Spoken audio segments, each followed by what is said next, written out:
வீடியோவில் என்னுடைய மொதல் நாள் கந்த சஷ்டி விரதத்தை பற்றியும் அந்த விரதத்துக்கு நான் எப்படியெல்லாம் ஏற்பாடு பண்ணியிருக்கேன் அப்படிங்கிறத பற்றியும் எனக்கு எந்த விரதத்தை முருகர் தேர்ந்தெடுத்து கொடுத்தாரு அப்படிங்கிறத பற்றியும் இந்த வீடியோவில் முழுசாக பார்க்க போகிறோம். கூடவே சேர்த்து நீங்கள் ரெகுலராக கேட்கக்கூடிய ஒரு சில சந்தேகத்துக்கு விடையுமே பார்த்துருவோம்.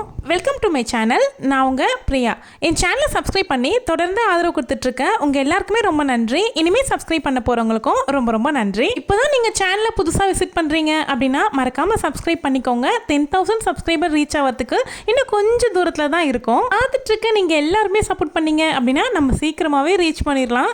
ரீச் பண்ணதுமே நம்ம சேனலில் ஒரு கிவ்அவே கொடுப்பேன் அப்படின்னு சொல்லியிருந்தேன். 10 பேருக்கு முருகனுடைய வேல் பியூர் பிராஸாலான வேல் தான் கொடுக்க போகிறோம். ஸோ நீங்களுமே அதில் வின்னர் ஆகலாம்.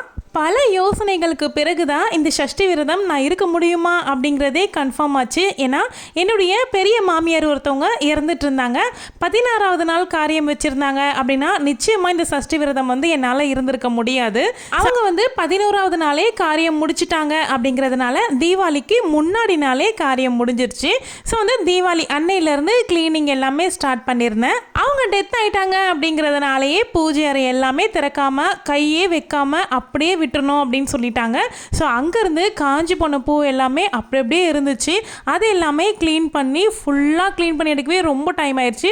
ஸோ எனக்கு பசங்க ரொம்ப ரொம்ப ஹெல்ப் பண்ணாங்க இந்த டைமு. உண்மையாகவே பசங்க 2 பேருமே எனக்கு கூட ஹெல்ப் பண்ணல அப்படின்னா நான் இவ்வளோ சீக்கிரம் இத்தனை வேலைகளுமே முடிச்சிருக்கவே முடியாது. ஏன் இப்படி சொல்கிறேன் அப்படின்னா என்னால் இப்போது பழைய மாதிரி ஆடி ஓடியெல்லாம் வேலை செய்ய முடியாது. நான் விரதம் இருக்கணும் அப்படின்னு நினைக்கிறதே பல எதிர்ப்புகளை தாண்டி தான் இப்போ நான் விரதமே இருக்கணும் அப்படின்னு முடிவு பண்ணியிருக்கேன். ஏன்னா எனக்கு ரீசெண்டாக ஒரு 45 டேஸ்க்கு முன்னாடி தான் ஆப்ரேஷனுமே நடந்துச்சு. ஸோ அதிலேருந்து ரெக்கவர் ஆகிட்டு இருக்க டைமில் விரதம்லாம் இருக்கணுமா அப்படின்னு ஹஸ்பண்டும் சரி மாமியாருமே சரி சொன்னாங்க தான். ஸோ இருந்தாலும் நம்மளுடைய முருகர் நம்மளை வாழ வச்ச முருகருக்காக நான் விரதம் இல்லை அப்படின்னா அப்புறம் என்னங்க அர்த்தம்? உண்மையை சொல்லணும் அப்படின்னா முருகர்கிட்ட இந்த விரதம் நான் எதுக்காக தான் இருக்கேன் அப்படின்னே எனக்கே தெரியலங்க. வேண்டிக்கிறதுக்கு எதுவுமே இல்லை. கடவுள் எனக்கு போதுன்ற அளவுக்கு எல்லாமே கொடுத்துட்டாரு. நல்ல ஒரு வாழ்க்கை துணையோட நல்ல வாழ்க்கையும் செல்வம் மாதிரி 2 பசங்களும் ரொம்ப அழகான வாழ்க்கை எனக்கு கொடுத்துட்டாரு. நான் இதுக்கு மேலே முருகர்கிட்ட என்ன கேட்கணும் அப்படின்னே தெரில. கொடுத்ததுக்கு எல்லாமே நன்றி மட்டும்தான் சொல்லிட்டு இருக்கேன். நமக்கு ஏதாவது தேவைன்னா மட்டும்தான் முருகரை கும்பிடணும் விரதம் இருக்கணும் அப்படின்னு இல்லைங்க.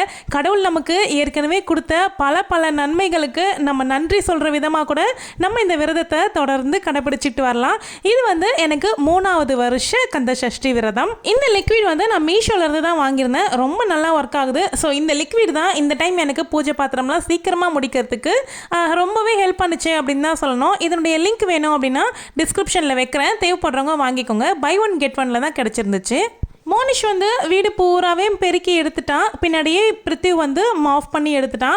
நான் ரொம்ப நேரம் குனிஞ்சிக்கிட்டே பெருக்கவும் முடியாது மாஃபும் பண்ண முடியாது.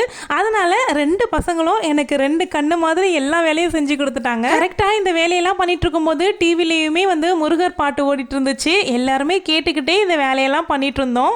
அதுக்கப்புறமா நான் பூஜை சாமான் எல்லாம் கழுவுறதுக்கு போயிட்டேன். மோனிஷ் வெளியில் இருக்கிற நடை போர்ட்டிகோ செக்ஷன் எல்லாமே அவன் க்ளீன் பண்ணி கழுவி தள்ளிட்டாங்க. பிரித்தி பூஜை ஸ்டாண்டு மொத்தமுமே எனக்கு ஈர துணி போட்டு தொடச்சி எடுத்துட்டாங்க. அந்த தண்ணியில் நான் பன்னீரும் ஜவ்வாதும் மற்றும் அந்த பச்சை கற்பூரமும் சேர்த்து அவனுக்கு கலந்து கொடுத்துருந்தேன். அதை வச்சு அவன் க்ளீனாக பண்ணி கொடுத்துட்டான். நிலைவாசல் எல்லாமே மஞ்சள் குங்குமம் வச்சு 1.5 மாதத்துக்கு மேலே ஆயிடுச்சு.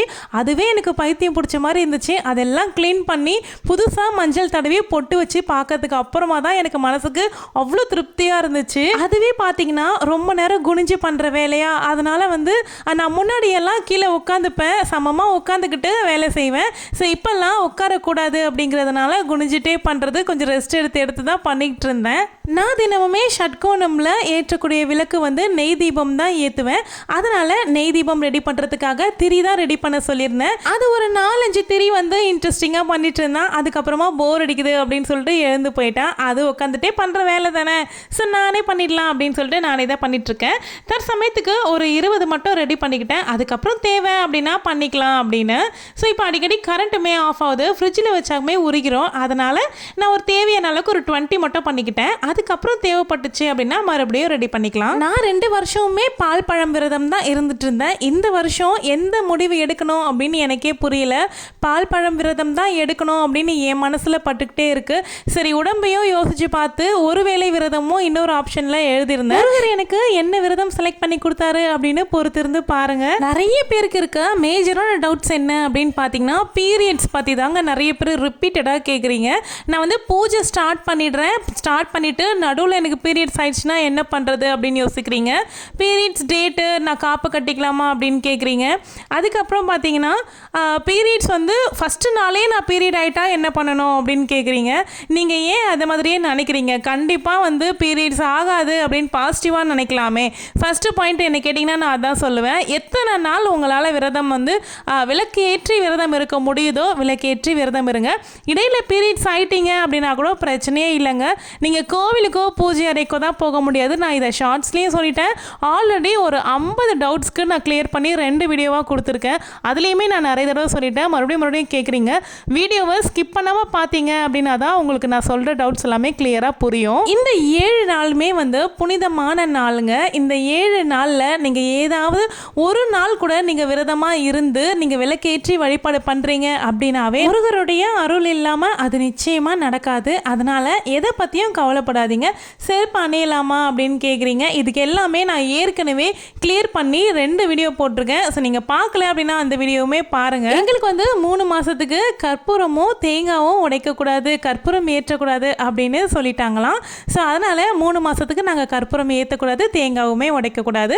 1 வருஷத்துக்கு கலசமும் வைக்கக்கூடாது. அதனால் அடுத்த வரலட்சுமி பூஜை கலசம் இல்லாமல் தான் நான் வழிபாடு பண்ண போகிறேன்.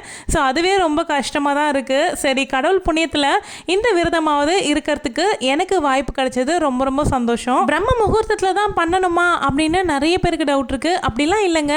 உங்களால் முடியும் அப்படின்னா பிரம்ம முகூர்த்தத்தில் பண்ணுங்க. அப்படி இல்லை அப்படின்னா சூரியன் உதயமாகறதுக்கு முன்னாடி நீங்கள் பண்ணிட்டீங்கனாலும் பரவாயில்லை தான். அந்த டைமுமே முடியல அப்படின்னா 9 மணிக்குள்ளே நீங்கள் தாராளமாக கும்பிட்டுக்கலாம். தூங்கக்கூடாதுன்னு தான் சிஸ்டர் நினைக்கிறோம். நான் உட்காந்துட்டே இருந்தேன், திடீர்னு என்ன அறியாமையே நான் தூங்கிட்டேன் அப்படின்னு கேட்குறீங்க. ஸோ உங்களையே அறியாமல் நீங்கள் கண்ணை அசந்துட்டீங்க அப்படின்னா பிரச்சனை இல்லைங்க. நீங்களாவே வாலண்டரியாக போய் தான் தூங்கக்கூடாது. விரதமாக இருக்கீங்க அப்படின்னா தூங்காதீங்க. பால் பழம் விரதமாக இருக்கீங்க அப்படின்னா நிச்சயமாக டீ காஃபியெல்லாம் அவாய்ட் பண்ணிடுங்க.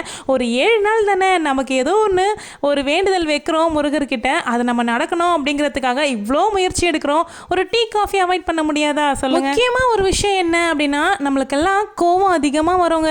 இந்த 7 நாள் வந்து கோவத்தை கண்ட்ரோல் பண்ணணும். கண்டிப்பாக உங்களுடைய வாழ்க்கை துணையும் இதை புரிஞ்சு நடந்துக்கிட்டாங்க அப்படின்னா பிரச்சனையே இருக்காது.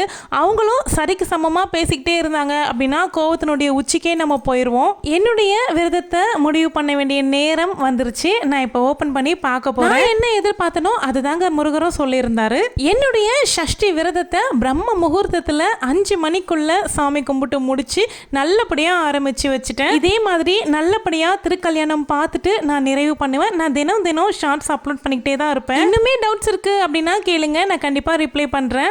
அடுத்து போடக்கூடிய ஷார்ட்ஸையும் தவறாமல் பாருங்கள். சேனலை மறக்காமல் சப்ஸ்கிரைப் பண்ணிக்கோங்க. யாரெல்லாம் என்னெல்லாம் வேண்டி இந்த மகா கந்த சஷ்டி விரதம் இருந்துட்டு இருக்கீங்களோ உங்கள் எல்லாருடைய வேண்டுதலுமே நிறைவேறணும் அப்படின்னு நானுமே அந்த முருகப்பெருமான் கிட்ட வேண்டிக்கிறேன். தேங்க்யூ.